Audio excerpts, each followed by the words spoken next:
मुझे सोने की जरूरत नहीं है, मैं एक सपना जी रहा हूं। कुछ ऐसा ही कहने वाला एक मध्यवर्गीय पृष्ठभूमि का लड़का, जिसे अंग्रेजी न आने की वजह से उसके सहपाठी उसका मजाक बनाते थे।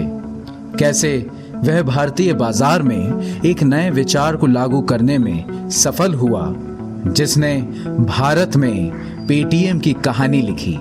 आज हम बात करेंगे पेटीएम के संस्थापक विजय शेखर शर्मा के बारे में और जानेंगे पे थ्रू मोबाइल की सफलता की कहानी को। तो कहानी शुरू होती है उत्तर प्रदेश के अलीगढ़ से, जहां विजय शेखर शर्मा का जन्म हुआ, जो अपना ज्यादातर समय अंग्रेजी में लिखी सफलता की कहानियों को पढ़ने में बिताते थे। कुछ नया करने के विचार से विजय शर्मा ने कॉलेज की क्लास से ही कोडिंग सीखना शुरू कर दिया। कुछ दिनों बाद उन्होंने अपने एक दोस्त के साथ मिलकर indiasite.net नाम से एक वेबसाइट बनाई, जो एक सर्च इंजन थी। 2 साल बाद एक अमेरिकी कंपनी के द्वारा इसे खरीद लिया गया। साल 2000 में उन्होंने अपनी कंपनी 197 की शुरुआत की। अपनी कंपनी को आगे बढ़ाने के लिए उन्हें बैंक से लोन लेना पड़ा। कंपनी से उन्हें जो मुनाफा हो रहा था, वो सब बैंक का ब्याज चुकाने में खर्च हो जाता था। वहीं उनकी मुलाकात पीयूष अग्रवाल से हुई। इस दौरान पीयूष को कंपनी का सॉफ्टवेयर डेवलप करने के लिए विजय की मदद की जरूरत थी। जब विजय ने ऐसा किया तो पीयूष की कंपनी का मुनाफा 2 गुना हो गया।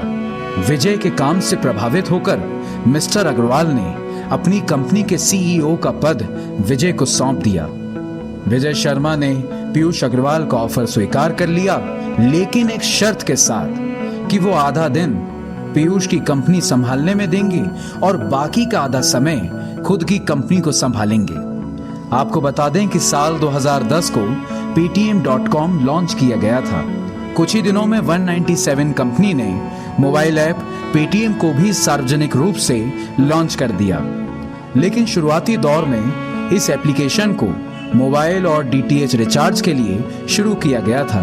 धीरे धीरे इस एप्लीकेशन में बिजली बिल और गैस बिल के साथ साथ विभिन्न पोर्टल्स के रिचार्ज और बिल भुगतान भी शुरू कर दिए गए। और कुछ ही सालों के बाद पेटीएम ने अमेज़न और फ्लिपकार्ट को सेवाएं प्रदान करके ई कॉमर्स की दुनिया में अपना पहला कदम रखा। और इसी के साथ उन्होंने अपना पेमेंट बैंक भी शुरू किया।